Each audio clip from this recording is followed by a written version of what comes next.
नमस्कार, मी अखिल भसारकर विदर्भ माझामध्ये आपलं सर्वांचं मनपूर्वक स्वागत करतोय। तर बघूया आजच्या ताज्या घडामोडी। चंद्रपूर राजुरा शहरातलं आदिवासी अल्पवयीन मुलीचं लैंगिक छळ प्रकरण आता संपूर्ण राज्यभर चिघळलेलं आहे। ठिकठिकाणी आंदोलने केल्या जाऊन या घटनेचा तीव्र निषेध केला जात आहे। मोर्चातून या लैंगिक छळातील गुन्ह्याचा तपास अधिक पारदर्शक करीत तपास सीआयडी कडे सोपविण्यात आला आहे। मात्र आतापर्यंतच्या घडलेल्या तपासात पोलिसांच्या दिरंगाईमुळे लैंगिक छळातील मुख्य नराधम मोकळा श्वास घेत आहे। अल्पवयीन मुलींचे लैंगिक शोषण करणारा हा इन्फंट जीसस वसतिगृहाचा संचालक मंडळातील बड्या पदावर असलेला पदाधिकारी असल्याचे बोलके चित्र राजुरा शहरात व परिसरात आता हळूहळू नागरिकात बोलल्या जात आहे। या घटनेचे गांभीर्य लक्षात घेऊन आता आदिवासी समाज एकवटला आहे। मुलींवर अत्याचार करणाऱ्या नराधमास फाशीची शिक्षा ही झालीच पाहिजे। त्यांना कठोरती कुठवर ही शिक्षा झाली पाहिजे। मी सर्व महिला आणि सर्व आपल्या पाथरीवासीय सर्व महिला पुरुषांतर्फे अशी विनंती करते की त्या नराधमास फाशी ही झालीच पाहिजे अशी मी निषेध करते। चंद्रपूर जिल्ह्यात शिंदेवाही सावली व ठिकठिकाणी याचा तीव्र निषेध करून मुख्य आरोपीला त्वरित अटक करून फाशीची शिक्षा द्या अशी मागणी रेटून धरली जात आहे।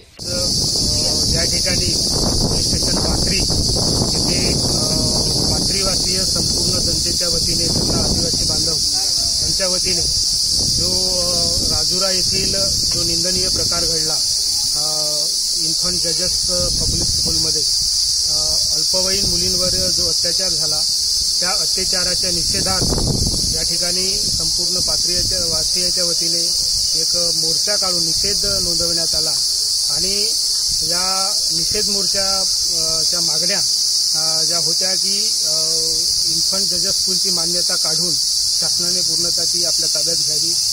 परत ज्या अत्याचार पीडित मुली आहेत त्या संपूर्ण मुलींचं शासनाने पूर्णपणे संपूर्ण त्यांचं पुनर्वसन करावं आणि त्या मुलींना न्याय मिळवून द्यावा।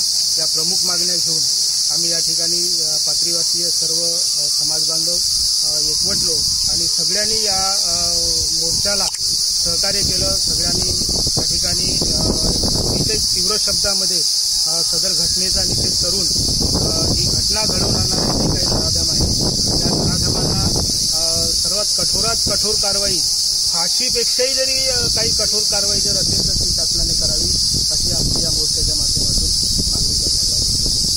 सावली तालुक्यातील तमाम आदिवासी महिलांचा आक्रोश मोर्चा पाथरी पोलीस स्टेशनवर नेण्यात आला। मोर्चातून पीडितांना त्वरित न्याय मिळावा असे निवेदन देऊन न्यायाची मागणी केली। प्रवीण गेळाम, सावली। ताज्या घडामोडींसह बघत रहा विदर्भ माझा। धन्यवाद।